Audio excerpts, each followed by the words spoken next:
vous pensez qu'il y a quelque chose au niveau spirituel? Vous avez des croyances. Oui, bien sûr. Qu'est-ce que vous croyez? Je crois au christianisme. Ok, c'est-à-dire Je crois que Jésus est un avatar de Dieu. pardon? Que Jésus est un avatar de Dieu, c'est-à-dire que c'est Dieu qui a transporté une partie de son pouvoir vis-à-vis de Jésus. Et qu'il est la représentation de Dieu sur terre.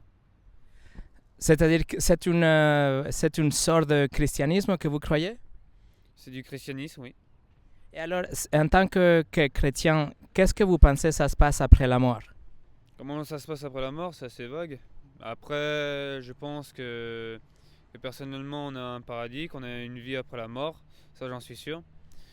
Après, comment c'est décrit, je pourrais pas vous le dire. Il y en a qui disent que c'est un grand royaume, d'autres que c'est un jardin. Moi, je pense que c'est quelque chose de beau, mais après, je pourrais pas vous dire exactement quoi. Donc, selon votre croyance, il y a un paradis pour certaines personnes, il y a aussi un enfer pour les méchants. Bien sûr. Et c'est qui va aller d'un côté ou de l'autre?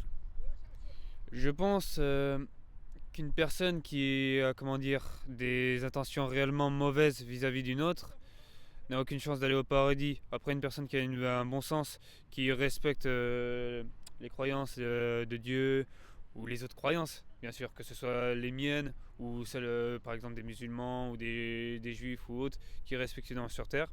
Je pense qu'il a toutes ses chances d'aller au paradis. Après, celui, bien sûr, qui a des œuvres néfastes, lui, il n'aura aucune chance, je pense.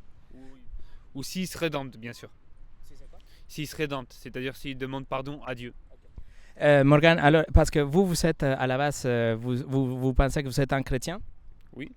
Et donc, qu'est-ce que, selon votre croyance, si moi je suis un bouddhiste, un très très bon bouddhiste, qu'est-ce qui va se passer avec moi après la mort?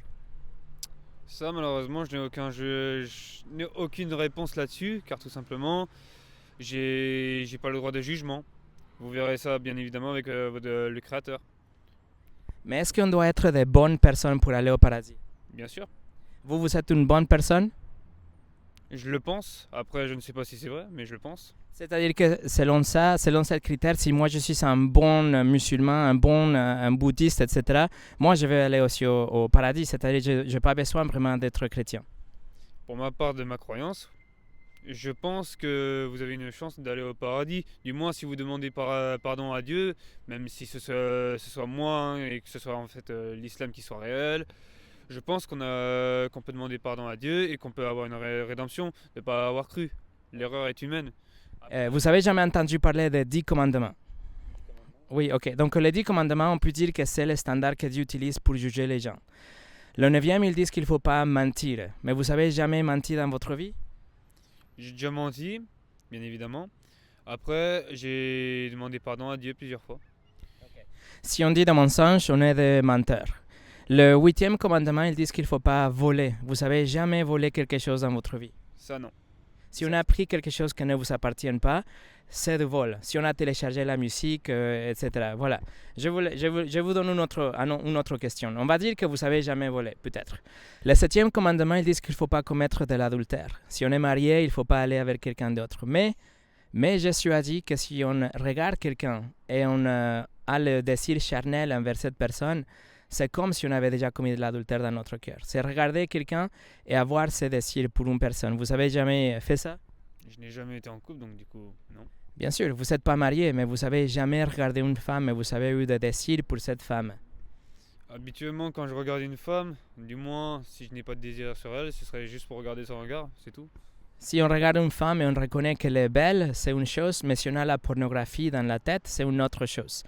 Si vous n'avez jamais fait ça, c'est considéré aussi comme l'adultère dans votre cœur. Et le dernier commandement, la dernière question, c'est le 6e. Ils disent qu'il ne faut pas tuer. Mais encore une fois, la Bible dit que si on a la haine vers quelqu'un, c'est comme si on a déjà tué dans notre cœur. Donc si on a détesté un politicien, un petit ami, un professeur, etc., c'est comme si on a déjà tué cette personne. Et je vous parle de la Bible parce que vous dites que vous êtes chrétien. Donc, si Dieu nous juge par rapport aux 10 commandements, que c'est le standard que Dieu donne, qu'est-ce que vous pensez? Vous seriez coupable ou innocente? Il est possible qu'il me trouvera coupable. Il est possible aussi qu'il pourrait aussi me pardonner. Ça, le pardon, c'est une autre chose, mais c'est sûr qu'il va vous trouver coupable. Dieu exige, Dieu demande la perfection dans notre pensée, dans nos actions et dans nos paroles. Et si on n'est pas parfait, absolument 100% blanc moralement, il ne va pas nous laisser rentrer au paradis parce que c'est ça qu'il demande. Il est saint et il est juste et il demande la perfection.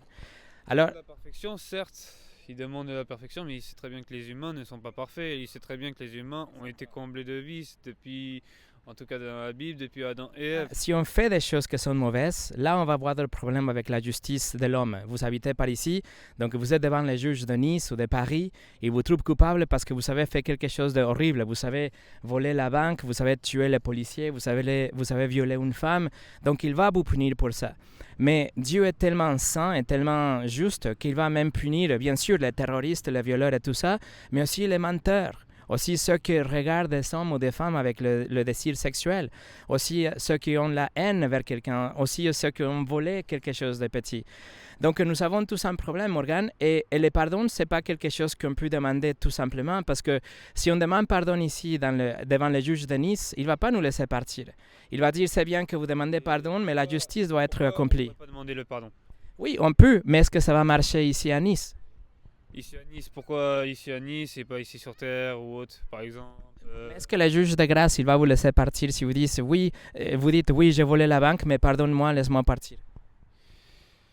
Non, bien sûr. Non, parce qu'il n'est pas un juge corrompu. La justice doit être satisfaite. Quelqu'un doit payer pour votre crime. Donc, c'est pour ça que l'histoire de Jésus, c'est pour ça que le christianisme existe en fait, Morgan. Vous connaissez l'histoire, mais peut-être vous n'avez pas écouté l'histoire comme ça. Alors, c'est le résumé. Nous avons transgressé la loi de Dieu. Vous et moi, nous sommes des criminels devant le juge de l'univers, Dieu. Il doit nous punir et il a déjà dit que la punition, c'est l'enfer pour l'éternité. Mais... Là, vous comparez le jugement de Dieu et le jugement d'un humain. Oui, parce Est-ce que selon vous, Dieu réfléchit comme un humain? Non, mais il va réfléchir 1000 fois à l'infini plus sévère qu'un humain. Donc, si le juge de grâce ne va pas le laisser partir, vous et moi, nous avons transgressé la loi de Dieu. Tous les hommes ici autour de nous, ils sont coupables d'avoir transgressé les 10 commandements, la loi de Dieu.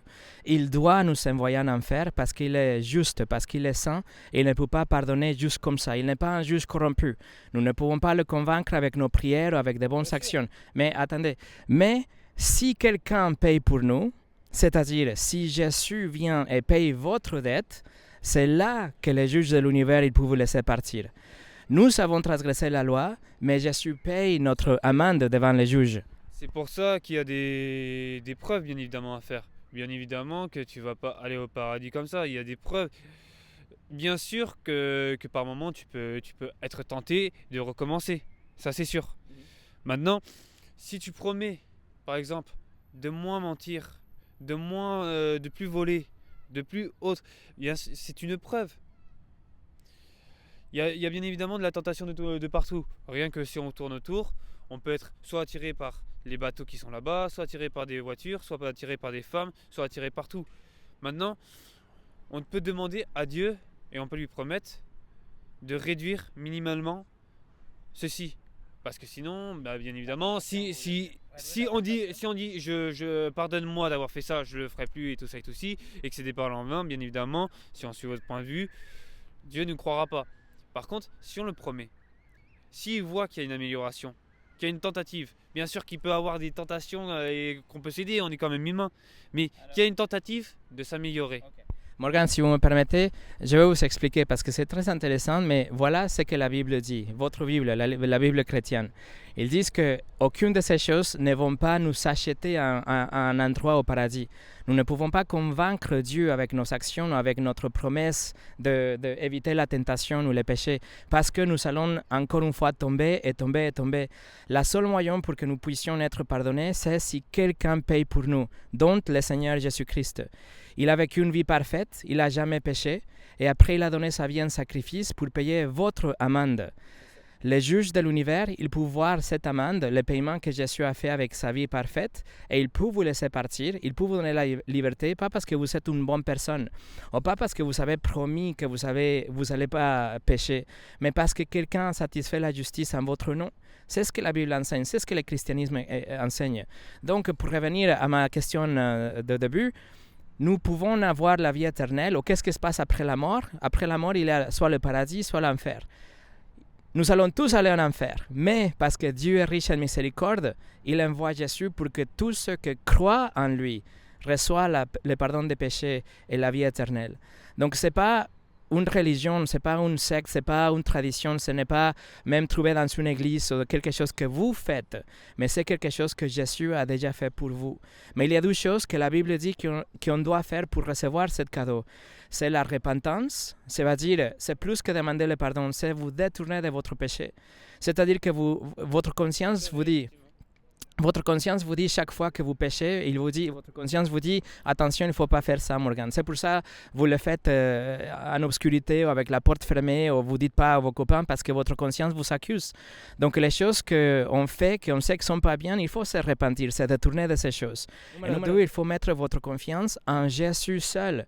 Pas en vous-même, pas dans votre promesse de ne pas tomber, pas dans une religion, mais dans la personne qui est morte et ressuscitée pour vous. Et si vous faites ces deux choses, Morgan, vous avez la promesse de Dieu dans la Bible qu'il va vous donner le pardon des péchés et la vie éternelle. Je vous parle parce que je pense qu'il n'y a rien de plus important que la vie éternelle. Vous savez quand ça va vous arriver à mourir? Ça peut arriver aujourd'hui, tout comme ça peut arriver demain, tout comme ça peut arriver dans 10 ans. Vous savez que chaque 24 heures, il y a 160 000 personnes qui parlent de la vie, qui partent de la vie en éternité.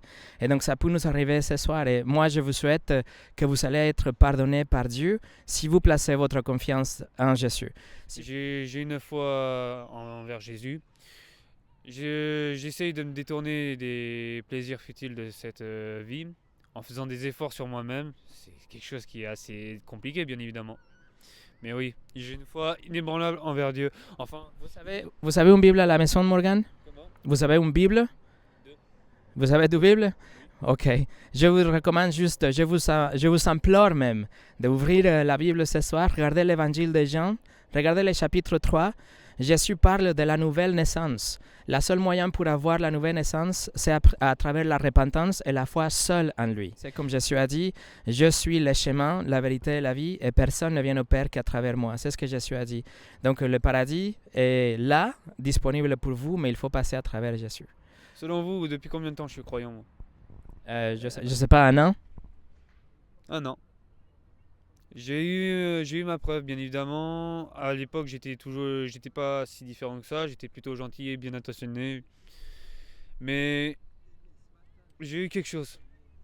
Je pourrais pas vous dire comment parce que ça semble bizarre, mais j'ai eu quelque chose dans le cœur, une lumière qui m'a fait paraître que Dieu était là, que Dieu existait.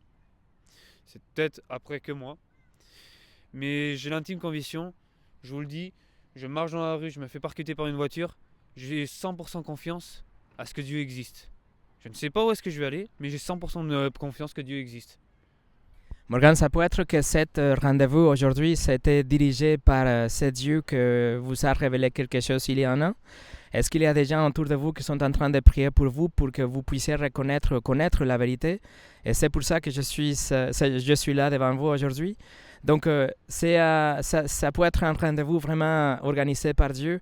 Et maintenant que vous connaissez la vérité, il ne faut pas seulement croire que Dieu existe, mais savoir qu'il vous aime tellement qu'il a donné Jésus pour qu'il vit et qu'il meure à votre place. Et que si vous croyez en lui, en Jésus seul, vous allez avoir la vie éternelle, Morgan. Je crois non seulement en Jésus, et je crois en sa réincarnation. Selon certains récits, il va bientôt revenir. J'espère, comme ça il sera au moins c'est bon. Vous voulez dire réincarnation ou résurrection? Sa résurrection. C'est sa résurrection. Désolé, j'ai parfois des complications. Morgan, c'est très gentil et très intéressant d'avoir parlé avec vous. Je peux vous serrer la main?